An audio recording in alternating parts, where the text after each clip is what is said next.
Hi everybody, welcome to Drag Racing's Golden Era. My name is Randy. We're glad that you're here tonight. We have a three-part series that we're doing with Don the Wavemaker Prieto. This may not be a familiar name to many of you passive drag racing fans out there. Those of you who are deep into the history of drag racing will definitely know who Don Prieto is. Don's history in drag racing goes back to the 50s. And he's been involved in motorsports in many different capacities, including being a car owner, a driver, working in machine shops, also with various hot rod magazines and journals. He was also part of the SEMA organization and did some very important work for SEMA. He has a very long history, and that history continues up to this day. He's continuously involved in drag racing, and he has some cackle cars, one of them being Tommy Ivo's car, one of them is the Hustler car, and he is continually involved with members of the drag racing community also. We are happy to bring this interview to you, and before we go any farther, I'd like to send a thank you out to Marlon Roseland, who, if you see behind me on the wall, it is actually a metal print that he sent to me of the Winged Express out at Bakersfield that he took, and I don't remember exactly the year, I think it was 2012 that he took out there, and just an amazing gift that he sent to me just out of the blue. After seeing our interview with Mike Boyd and talking about the Winged Express. And Marlon, I can't thank you enough for that picture. It's an amazing print that you have there, and also an amazing picture. And that'll be something that's cherished and stays with me for the rest of my life, I can guarantee you that. So anyway, I'm not going to get into any deep monologue about Don Prieto. We're going to let him tell his own story. Tonight is part one of Don Prieto, the Wavemaker, in our Legends of the Sports series. If you want to see all the rest of our interviews, please check us out with our online magazine at drge68.com. There are a lot of interviews, and there's going to be more added up there, and we have pictures of the recent Nitro revival and all of the things that we love about the history of the sport there. And we continue to expand our website as quickly as we can, so we thank you for seeing us. And you can also check us out on Facebook with our page at Drag Racing's Golden Era 60s to the 80s, and you can also become a member of our private group, which is Drag Racing's Golden Era 60s to the 80s, but it has the word group after it, and it's a private group. And if you want to become a part of that, where you can post your own pictures, you're happy to answer the question, which is, why do you want to be here? And if you answer that question and you get admittance, you can see we have there are a lot of shall we call them famous drivers? We have some Hall of Famers over there. We've got lots of people hanging out over on that side in the private group. So a lot of fun over there. Lots of unique pictures get put up. Anyway, so here is Don the Wavemaker Prieto. Part one. Part two should follow in about 2 to 3 weeks, and part three will follow in another 2 to 3 weeks after that. We hope you enjoy it. I'd like to welcome Don Prieto to Drag Racing's Golden Era. It's a real thrill to have him here tonight. Hi, Don. How are you doing? Greetings. I'm here and doing well. Well, with these interviews that we do here, we generally start out with the same sort of general interest question, which is, how did you first become interested in the sport of drag racing, and where did you become interested? Well, I was born and raised in New Orleans, and I had a neighbor who was a regular at the local racetrack, and I was about 12 years old, I guess. And he said, "How would you like to go to the jalopy races?" And I said, "That sounds good. What is it?" And he told me, and so I said, "Sure." So Sunday morning, bright and early, he came and got me, and we went to a place called Alameda Road, which was essentially the address of the little quarter-mile dirt track. And it was done, the track was built on the property that the man had that had wrecking yards surrounding the racetrack itself. And the surface was what they call the black loam in Louisiana, really full of vegetation and stuff, so it's really sticky. And so he carved out this track. We went out there and sat in the stands and watched the races. And my friend Arlen Batto was his name. He talked to me about what was happening and pointed out different heroes of his and what have you, and kind of just led me as a spectator as to what was happening, how they held heat races and what have you. And then when it was all over, he took me down in the pits. And when I say pits, that's exactly what I mean. My shoes weighed 3 pounds when I'm ready to get back in the car to go because that mud stuck to the shoes. And you can imagine what these cars look like having run 30 laps in this dirt. And I really enjoyed myself. And that was my first automotive experience, which led me to interest. And Arlen lived across the street from the Milano Ice House. Milano was a sponsor of one of the race cars. So he took me over to the ice house to show me what was in there. And one of the proprietors of the place took this 12-year-old kid and stuck him in some of these race cars in the place there, and really gave me the feel of what it was like at steering wheel and where you can see and all the mechanism around. And I've always been inclined toward mechanism. I did lots of model airplanes and then flying models with engines and a little bit of nitromethane and some alcohol, that kind of stuff. And so I really got started that way. And in the pile of cars that were in there was a 32 Ford Roadster. And it was kind of a peach colored. And it belonged to a guy nicknamed Needles. I never found his name. They called him Needles, and that was all I know. But that car made me pant. I mean, it was gorgeous. And so we got to be regulars going to the races and meeting other people. One of the people I met was Don Farrington. He was racing a jalopy.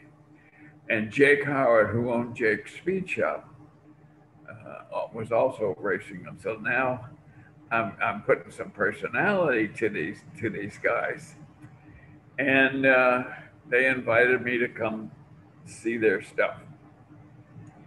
And of course, on my bicycle, there I go. And I got a copy of Hot Rod Magazine, 1953.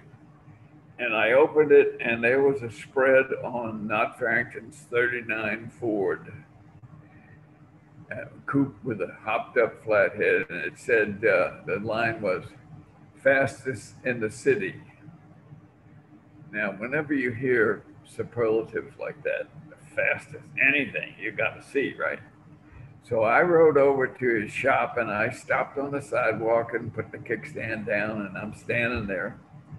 And here he comes, little guy, not much bigger than me. And I'm, 13, 14 maybe.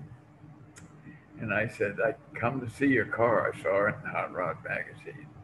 Well, come on in. So he dragged me over, showed me the car, opened the hood. It was a magnificent flathead with all the chrome and the carburetors and everything. And I'm really getting indoctrinated. I mean, he's telling me all about it. Started it up for me and let me listen to it. And I thanked him, and I got back on my bicycle, and he waved, and away I went. Now I'm really hooked on this kind of stuff. And I'm having a paper route as income, and I'm trying to figure out what I can do to get a car. And I find this 34 Cabriolet in the neighborhood with a for sale sign on it. And I nose around it, and it's got a column shift, which 34 Fords didn't have. And it's got hydraulic brakes. I can tell that because there's no mechanical push rods for brakes. And just a nice little 34 that you would see in a magazine. But in New Orleans, things rust. So the fenders were rusty. The rear valence was rusty, but the rest of the car was pretty sound. And he wanted $125 for it. So I went to the door and knocked and talked to him about it. And I said, I'd really like to have it, but I don't have the 125 at the moment. I said, I make about $25 a week on this paper route, and I'd like to pay it to you over time. And he said, sure. So I gave him the first 25 when I got it on the following Saturday. And the occurring periods, I paid him up to 100. When I gave him 100, he handed me the keys. Now, I had learned to drive in my grandfather's 41 Chevy, so it was not a problem. I'm 16 at this point. And that was my first set of wheels. I took it home, showed it to my mother. She about fainted. Showed it to my dad. He thought it was okay. He said, but you can't drive it until you get insurance. Well, my Uncle Paul was in the insurance business, and he didn't think much of hot rods. Because by this time, I'd taken the fenders off. I'm working on it in the backyard, and so I'm taking the fenders off, and it's really getting neat. Painting some of the parts silver in the engine compartment, and I'm doing what I can do with the limited resources that I have. And I would sneak it out occasionally when nobody was home. And then I'd sweep the grass because I had to go across the grass to get it out from behind the garage. I'd go sweep the grass so you can't see the tire tracks. And that was really my first experience. I finally got insurance, and I drove it to high school for my senior year, 1953-4. And when I graduated from high school, it was now time to get a job. I had no intentions of going to college.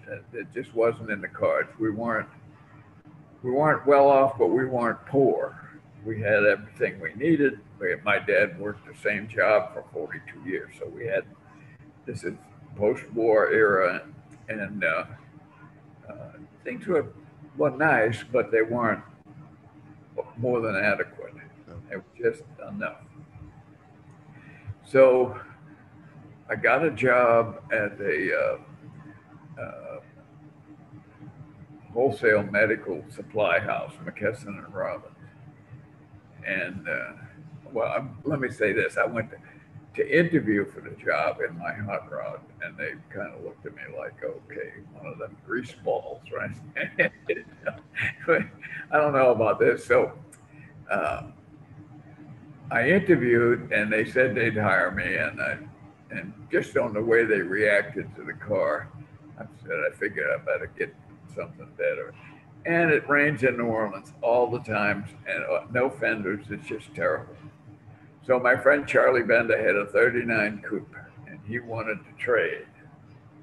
And he wanted the Roadster. And it turns out I wanted that 39 once I saw it. There was no chrome on it anywhere. And he had halved the drip rail. So the drip rail over the back window was gone. And it was kind of a custom, and it was a tail dragger, and it had skirts and moons. And I said, that's more of my personality. So I went ahead and got that, and I kept that until I went in the military. And my dad says, well, you can't go back and forth to the base in that Ford. So he talked to a lady that worked for him, and that she had a 49 Ford two-door. Well, that was fine. So he sold the 39 while I was out of town, and that upset me a little bit. But I had the 49, and I had wheels, and I was now in the Air Force, right? I got more and more into drag racing as it was starting to happen. We had no real drag strip. Most of the racing we did was on the street. What time period was this, Don? What would be the year about when you were in the Air Force? 54 through 58. Okay. And I had done some street racing in high school with the Roadster and what have Okay. you. And so this was, we didn't even call it drag racing. We called it street racing.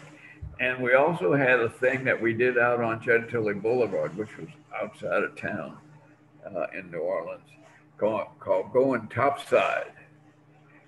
And going topside meant you went out there and go as fast as you possibly can go.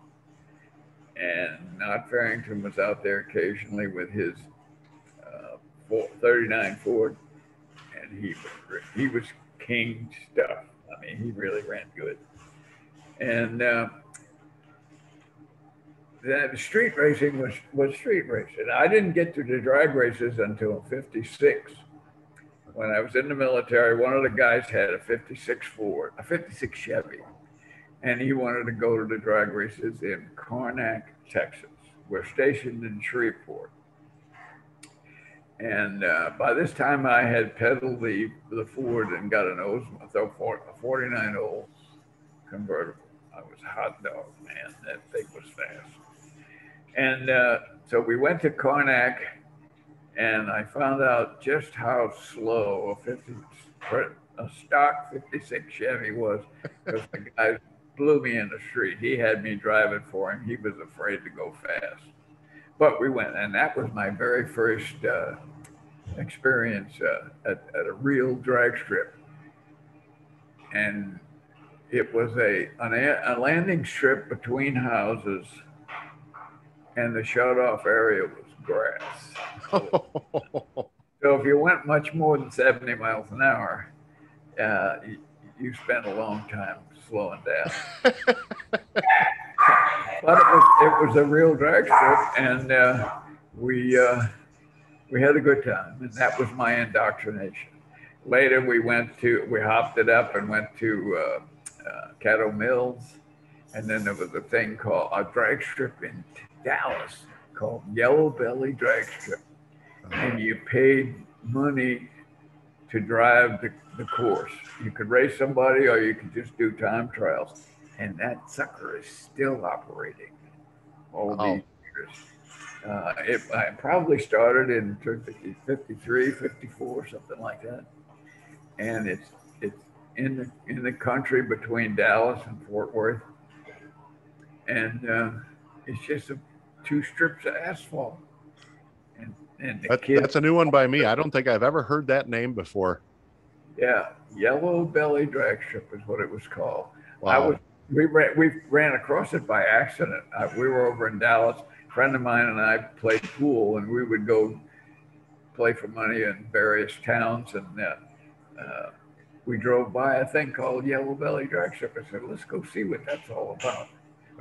And we're in my Oldsmobile, so I gave it a try. I think I ran 16.9 or something like that with that Olds at that point.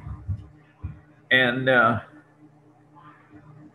I followed drag racing pretty close in the service. And when I'd go home to New Orleans, I would go to places like Hammond Drag Strip and Opelousas Drag Strip and Biloxi. And I'd take my camera and I'd take pictures of. One of the first pictures I took was of Carol Miller and Rodney Singer, who ended up winning the 1959 NHRA Nationals. Yeah. And I went, look how smart I am. I get this picture of this winning car. So I got out of the service, and it turns out that I could get, with the GI Bill, I could go to LSU. And it was really inexpensive at that point. And so I enrolled in LSU, and on the weekends, I would go over to my friend Gene Zeller's house. He was building a K88 dragster, Chrysler powered. Boy, I got right into the middle of that. I was I was everything from a file and sand this, hand me that kind of guy to like a crew chief. He, when he drove, I was there to do whatever it was uh, in preparing the car to go to the starting line, wipe the tires, make sure the fuel shut off was on, stuff like that, and really got steeped in it. And I raced with him for a number of years, I guess 2 years or so. And then I got hooked up with a guy by the name of Wayne Smythe. I hired on at Avondale Shipyard. And he was part of the reason that I went to work at the shipyard in the pipe shop. And we were able to do G jobs in the machine shop and stuff like that. So we ordered a Lefty Motorsback dual engine chassis. Wow. Put it all together with two of Jake Howard's, Jake's speed shop, two of his 266-inch boat motors. Yeah. And they were essentially Hillborn injected small blocks. And I got to drive it one time. That was really an experience. It ran 870s, 179, something like that. Wow. And well, I passed up a good part. When I was working with Gene, he had cue ball Wales old Chrysler dragster that he took the Chrysler out. Cue ball kept the Chrysler and he put a Chevy in it. And he just about wore it out. And I talked him into letting me take that to Hammond to the drag strip. And he said, okay. And so I trailed it, towed it over there with a couple of friends of mine helping me. And did what you ordinarily do with a dragster. You fire it up and take it to the starting line, right? So I did. And this is my first pass now. I'd never been in anything like this before. And the car ran, when Gene was racing it, it ran 135, 140, something like 2-speed. And so there's nobody around telling me what to do. So everything I do is experimental for the first time. So we're there early in the morning and I go up to the starting line. I'm keeping the throttle up to keep it clean because it had 6 carburetors on it. Yeah. And I staged, I ran the motor up to substantial RPM and I sidestepped the clutch and it went about 2 lengths and went straight off into the dirt. I came out of the throttle, guided it around, got it back onto the racetrack and went on down and went through. And there was only one person watching that was there that early in the morning. Who's that? Paul Candice. Well, we got to be friends after that. And he never let me out of that. He would tell that story. I remember Prieto's first time in the dragster off in the weeds.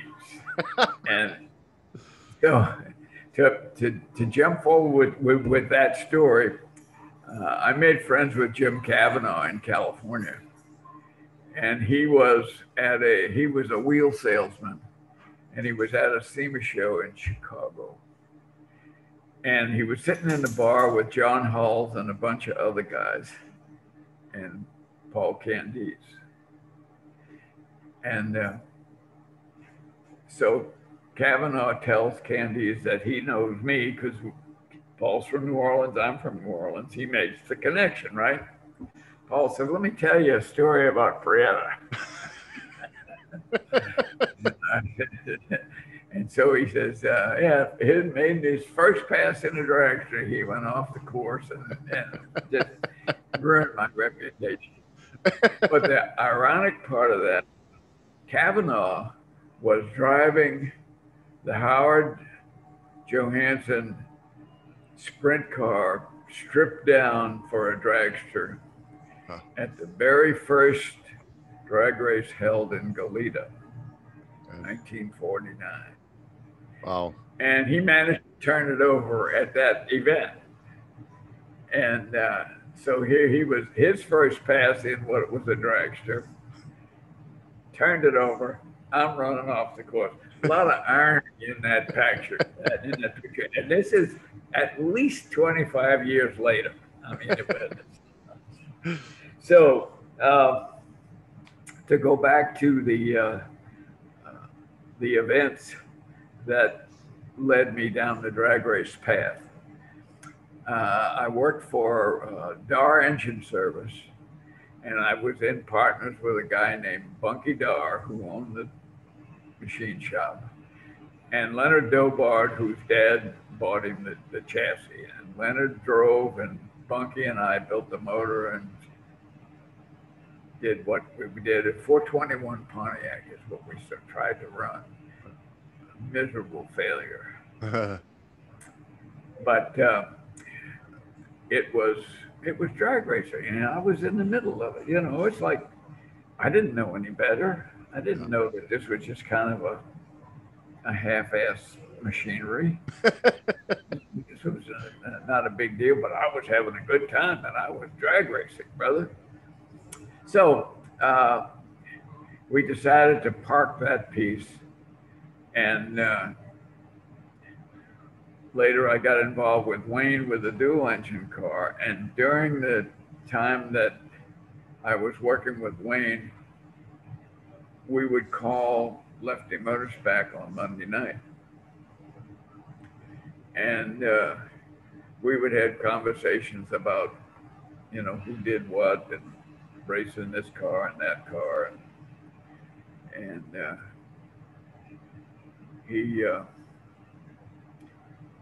he really taught me a lot, taught us a lot to run that car. And we got to be first name basis friends on the phone. And so later, when I was again partners with Lenny Dobard, we ordered a single engine Chevy from Lefty.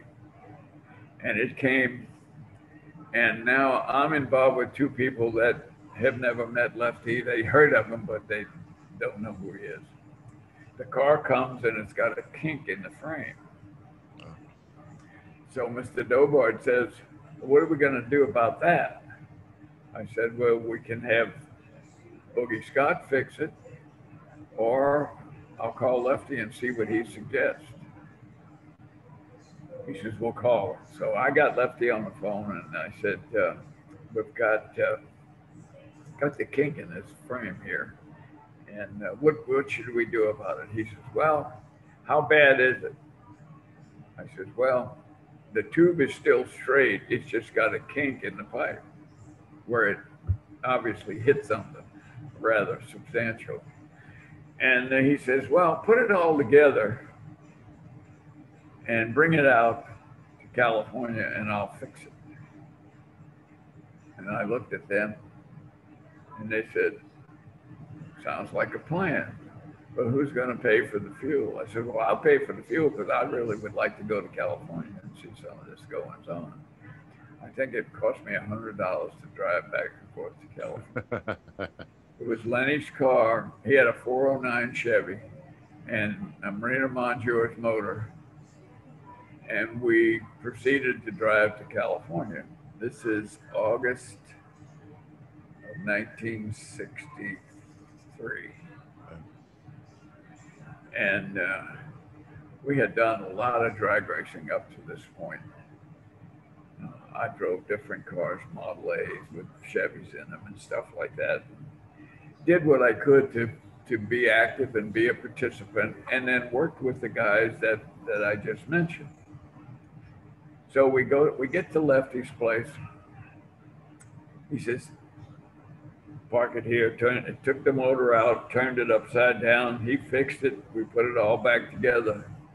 And I said, well, we'll take it home. He says, no, we're going to go to Lyons and run it. Sounds good to me. So I'd never been to Lions. This was a Thursday.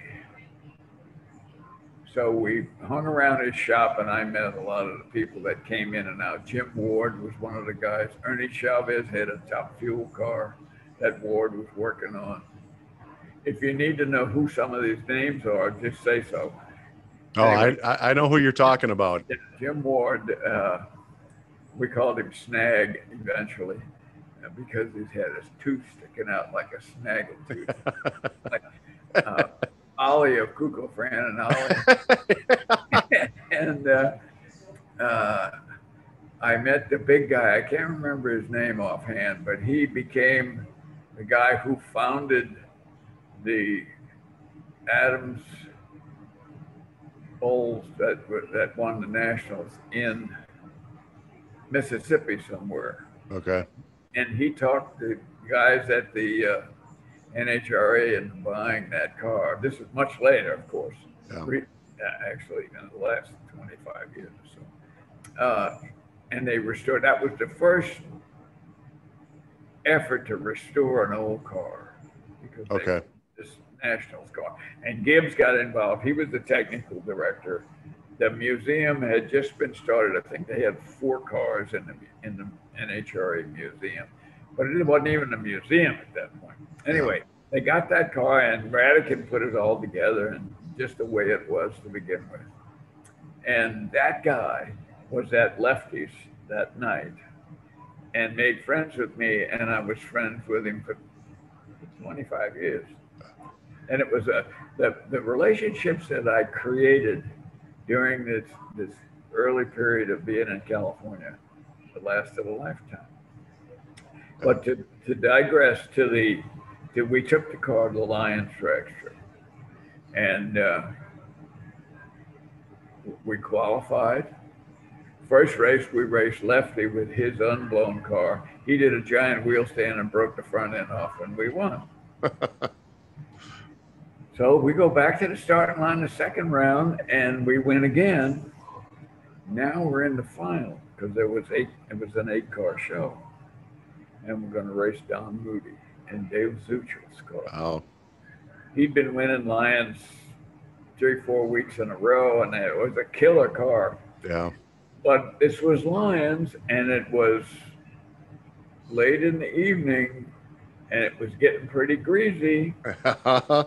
And he was running 820s. We ran an 817. So we're looking good against Don Moody. My God, this is history in the making, right? Nobody ever won Lions from out of town at that point. Oh, really? Yeah.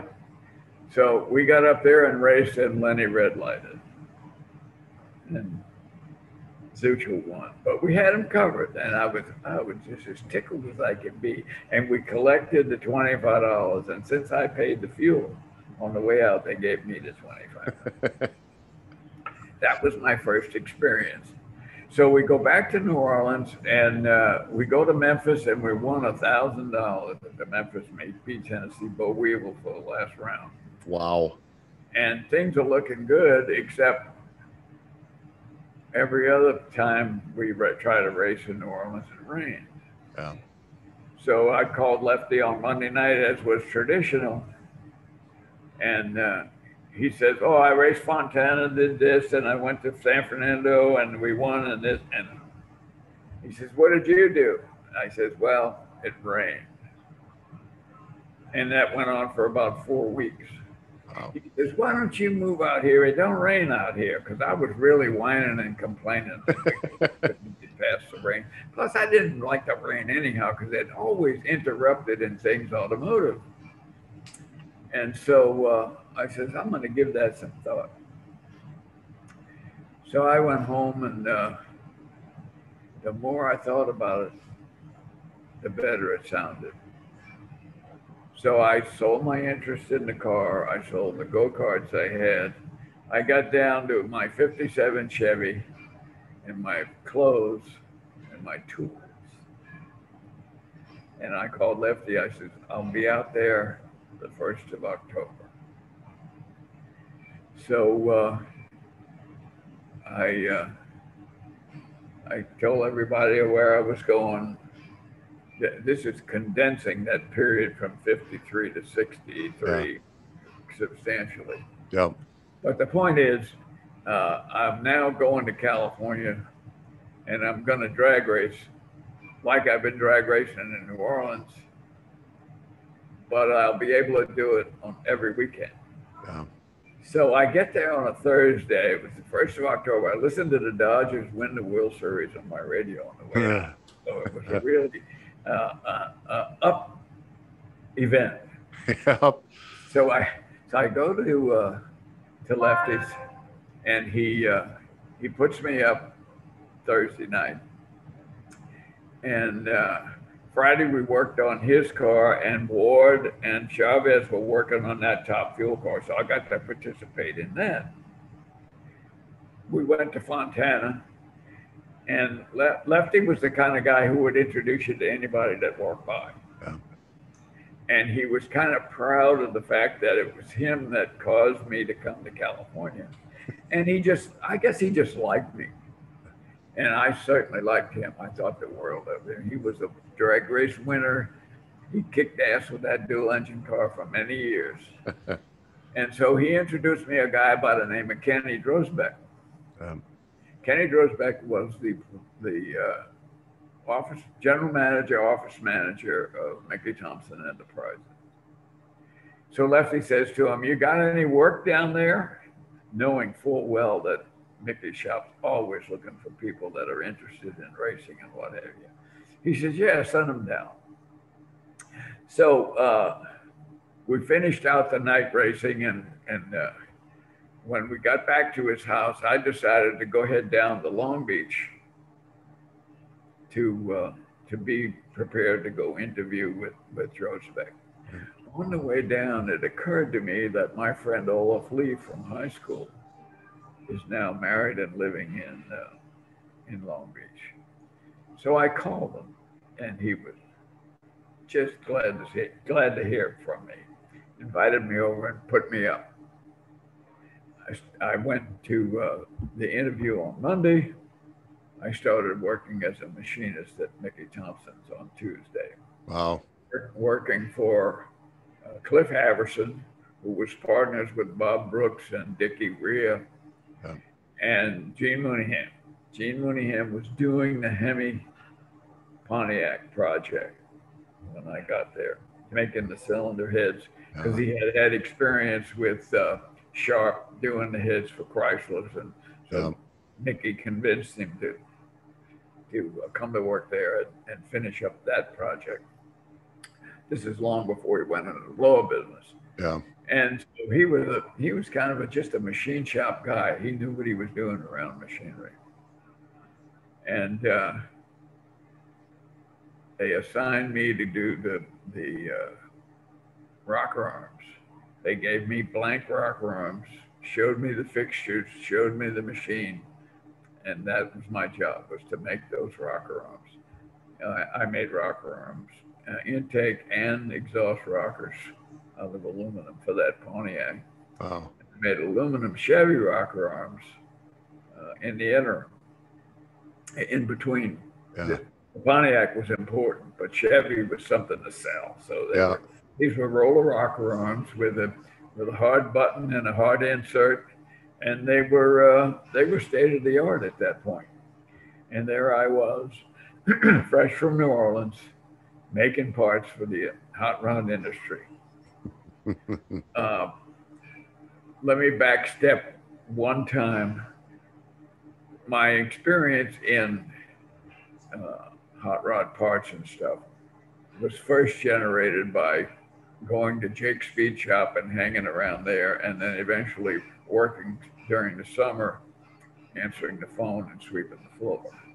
So I had very little but retail experience. So it was important later on when I am pursuing another profession.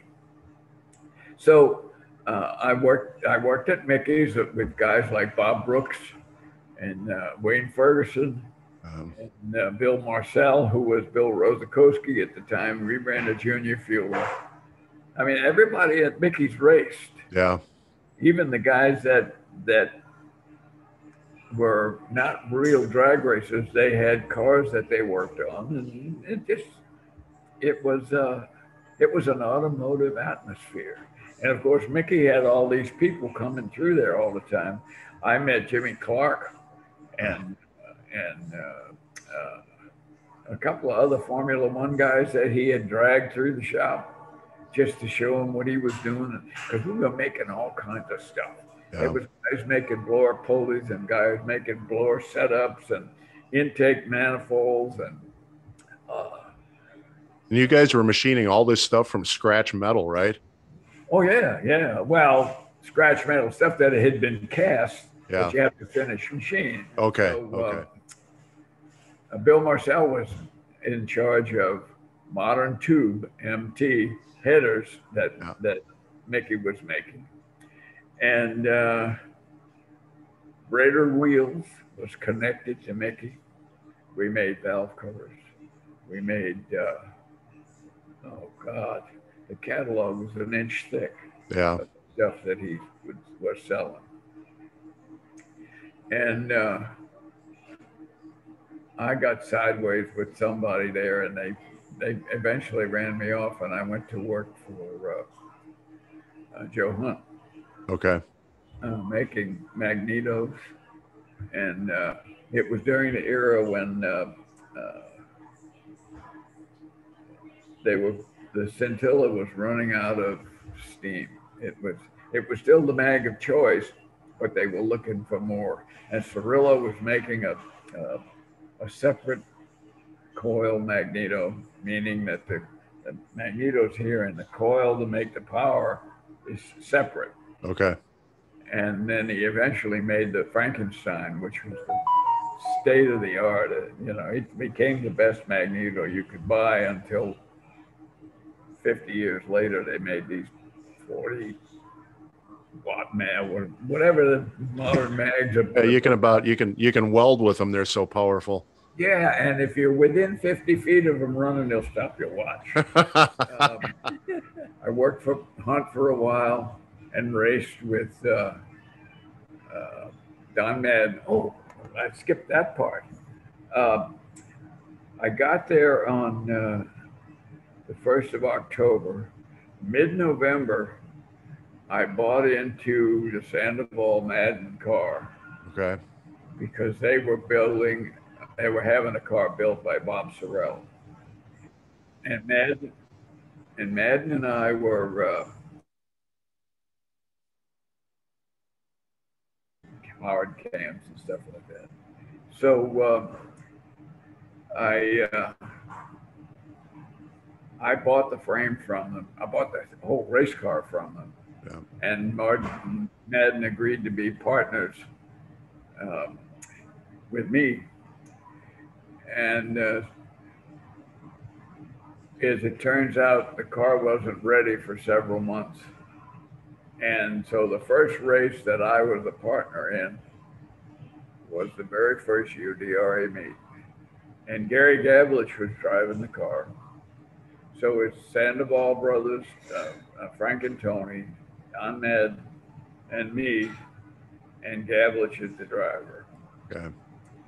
We went to the UDRA meet, and we were runner-up Saturday night. It was a 2-day meet. We were runner-up to Griblack and Prudhomme on Saturday night, just barely in the fog. The next day, we won everything and beat Warren Coburn and Miller for the money. Oh. Man, here I'm a partner in this car that's winning everything in sight this first weekend, right? Oh. So I'm in tall cotton. I can't believe I've been this lucky. Well, we went to the Winter Nationals, and Gavlich did very well until he got against Garlitz in the semifinal and red lighted against him. And that was a disappointment, but we ran good. We qualified. We were in the show. And the weekend after that was Bakersfield. Yeah. We go to Bakersfield. Now Sandoval Brothers have kind of stopped going to the races because they're working on a new car, but it's not ready. And they have the entry fee they've already paid for Bakersfield. So Madden and I go to Bakersfield together without the Sandoval Brothers. And I have pictures of this whole thing that I'll send you. Okay. And we unload on Friday morning and qualified 8 flat 190. Wow. And we're in the show. I mean, the low ET was 788. I think we were 17th, but this was a 64 car show. Uh-huh. So Madden says, let's liven her up a bit and make another run. Sounds good to me. Whatever you want, Don, it's your motor. So we go to the starting line. Sounds nice and crisp. And he and I are standing. Somebody took a picture of he and I standing there staring at it. And the car leaves the starting line. And about 100 feet out, the clutch comes out of it and cuts the car in half. And it goes. Clutch goes in the stands. Didn't hurt anybody because it was early in the morning. There was nobody in the stands.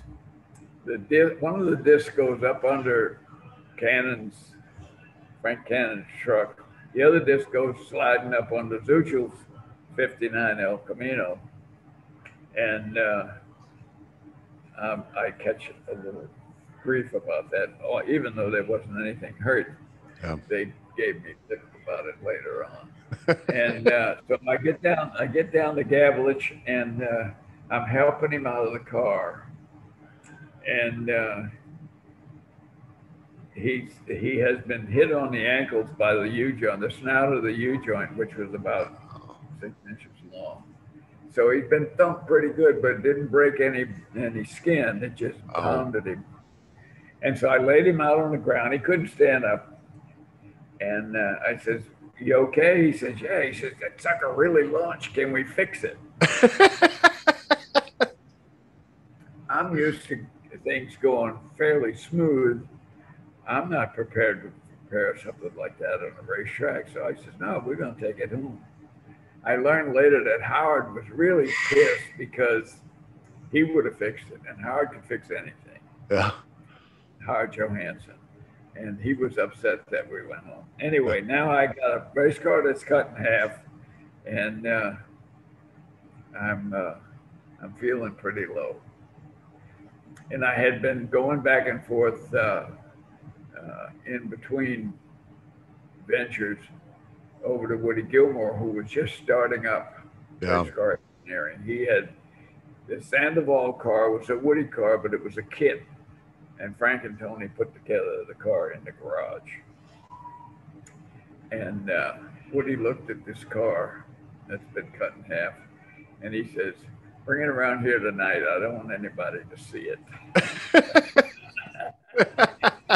So I took it home, and that evening I brought it over there, and he fixed it. He put new sleeve metal in the parts that were cut in half, and he put a new drag link and did all the work, him and Sutherland. And they finished my car, but the body is still tore up. And one of the connections I had made in this very brief period, we're talking about, I got there in October, it's now March. And I'm like, I know everybody. Everybody I talk to is so friendly. Yeah. Something you don't get in New Orleans, let me tell you. And everybody's willing to help. And I'm blown away that these people actually would go to the trouble to help you, and you might end up beating them or something. That's unheard of in New Orleans. The competitive situation in New Orleans was two cobras.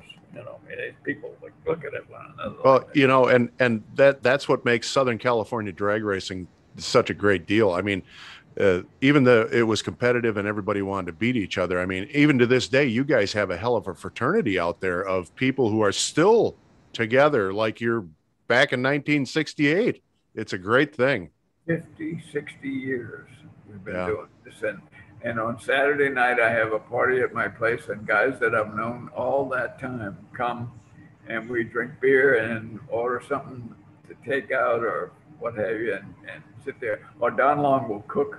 Occasionally, Don Long will cook rib roast or something, and we'll Yeah. feast on that. And that's been going on ever since he quit working at his shop. Yeah. We had the Saturday night thing regular at his shop, but when he closed up, we moved it to mine. Well, Marvin Graham told me Marvin Graham wants me to come out there sometime to the board meeting, and I just want to sit in the corner and listen to the stories. Well, you'll thoroughly enjoy it. Everybody that comes wants to come back, and you know it's not unusual for Marvin and Maravis and his wife and Freddie Blanchard and you know, just drag racers by the ton. Yeah. Last 2 Saturday nights ago, before the Iski party, we had 14 people. Wow. And I ordered tacos, and the box was 3 feet long. Tacos. And so that's what we do. We gather on Saturday night, and we tell stories, and Iski shows up. And he usually sets the tone of what we're going to talk about. The last time he was over, the discussion was about sodium-filled valves. And he told a whole story about how sodium-filled valves were before the war and who they were made by and who it was licensed to. And he remembers everything. So he starts to question us about what we know so he can add to his information. Wow. And it's priceless. That's incredible for a guy who's 100 years old, that his memory. I saw the video of him, you know, doing his cackle with Jack Beckman there, helping him get in the car. I hope to hell at 100 years old, if I make it that long, I'm able to do something like that yet. I'm just blown away by that. He's a remarkable individual. The guy's going to live forever, I think. Yeah, we said next party we're going to have is your 200th. And he just laughs like, oh, okay. And Monday at lunch, I showed up at the usual Iski Burger, and the people that run the restaurant came out with a cake with 100th birthday party, and I tried to get a picture of it, and my camera malfunctioned, and I didn't get it. But I'm going to get one from some of the other guys that were there, because they all were equally surprised, as was Ed. Ed was not expecting that. He had his usual bowl of soup with the hot sauce on it. And, we sat there and talked about what went on out at the party. It was really a nice thing. He was beside himself as all that happened because he turned 100 years old. You know, it was really